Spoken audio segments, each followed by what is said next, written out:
કરવા પછી તમે બધા ઈચ્છો છો કે તમે એક સરસ ગાડી ખરીદો, એક સરસ મકાન ખરીદો, યા પછી તમે ઈચ્છતા હશે હું કંઈ ઇન્વેસ્ટ કરું, એ છે તમારા જમીન યા કશે પણ. અમે બધા જ આવું ઈચ્છે કે અમારા મહેનત કરવા પછી અમે એક ગાડીથી 2 ગાડી લઈએ યા 2 ઘરથી 4 ઘર લઈએ.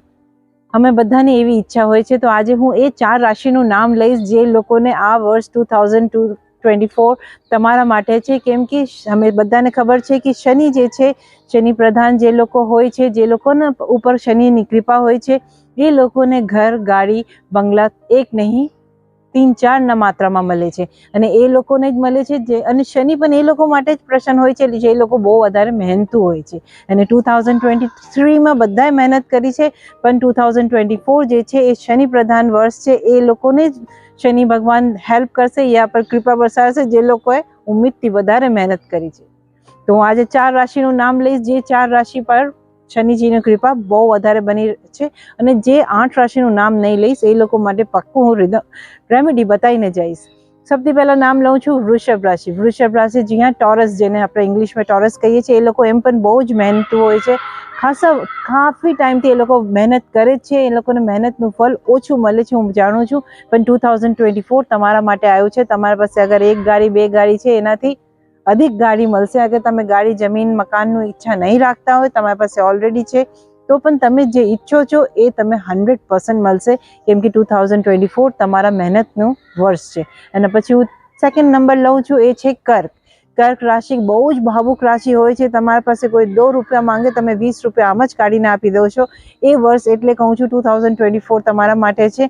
તમારા માટે પણ ઘર, ગાડી, યા તમે એવું માતા તમારી અગર બહુ ટાઈમથી બીમાર છે, એના માટે પણ બહુ સારું છે. અગર તમે વિચારો છો કે હું એબ્રોડમાં કોઈ ગાડી લઉં, એ પણ તમારા માટે બહુ સરસ યોગ છે, તમે કરી શકો છો. હવે હું થર્ડ રાશિનું નામ લઉં છું, એ છે મકર. મકર રાશિ હું માનું છું તમારા મેરેજ લાઈફમાં બહુ વધારે ડિસ્ટર્બન્સ ચાલ્યા છે 2023માં. પણ આ વર્ષ જે છે તમારા સ્પાઉસ જેને ડિમાન્ડ કરે છે મકાનની યા પછી ગાડીને, એ વર્ષ તમારા માટે છે. એટલે તમે ઈચ્છો તો તમે ગાડી ખરીદી શકો છો, આરામથી ખરીદી શકો છો. પણ એક જ રિક્વેસ્ટ છે કે તમે જ્યારે ગાડી ખરીદો, વ્હાઇટ, રેડ યાને કોઈ પણ કલરની, પણ ઘરના અંદર જે છે એક થોડું, ઘરના અંદર યાની કે ગાડીના અંદર તમે થોડું બ્લેક કલરનું સીટ કવર યા કોઈ પણ ચીજ તમે બ્લેક કલરનું ચોક્કસ રાખજો. આ વર્ષ તમારા માટે શનિની કૃપા તમારા માટે બહુ છે. એટલા માટે હું તમે મકર રાશિવાળા માટે કહું છું. હવે 4th રાશિ છે એ છે મીન રાશિ છે, જેના અધિપતિ ગુરુ છે. અને આ વર્ષ જે છે શનિનું છે. અને ગુરુ અને શનિનું જ્યારે પણ મિલાપ હોય છે તો એને બહુ જ વધારે સરસ યોગ માનીએ છે. એ પણ છે ધનુ રાશિનું પણ મીન છે, ગુરુ જ માને છે. પણ ગુરુ સૌથી વધારે ઉચ્ચનું યા સૌથી વધારે સરસ ફળ જે આપે છે એ મીનમાં આપે છે. અને મીન રાશિવાળો માટે આજે તમે કોઈ પણ ગાડી ખરીદો તો એક જ રિક્વેસ્ટ છે, ગાડીમાં યલો કલરના ચીજ પાક્કું રાખજો. ગણેશજીની પણ સ્થાપના કરતા હોય અગર ગાડીના અંદર, તો યલો કલરના ગણેશજી રાખજો. અને બીજું તમારાથી એક ઓર રિક્વેસ્ટ છે કે જ્યારે તમે નારિયેલ ફોડો છો આપણા ગાડીના આગળ યા પછી ગૃહ પ્રવેશ કરો છો, ત્યારે તમે પંડિતને જે દક્ષિણા આપો છો એ એમ ન માંગે, એનાથી થોડું ઉમ્મીદથી વધારે આપજો.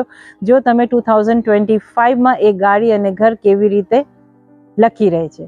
અને રસ જે 8 લોકોનું રાશિનું નામ મેં નથી લીધું, એ લોકો નિરાશ ના કરતા, કેમ કે એ બધા રાશિઓનું નવેમ્બર દિવાળી પછી યોગ ચેન્જ થાય છે. તો ઉમ્મીદ કરું છું કે ડિસેમ્બરમાં તમારી પાસે નવી ગાડી યા ઘર આવે.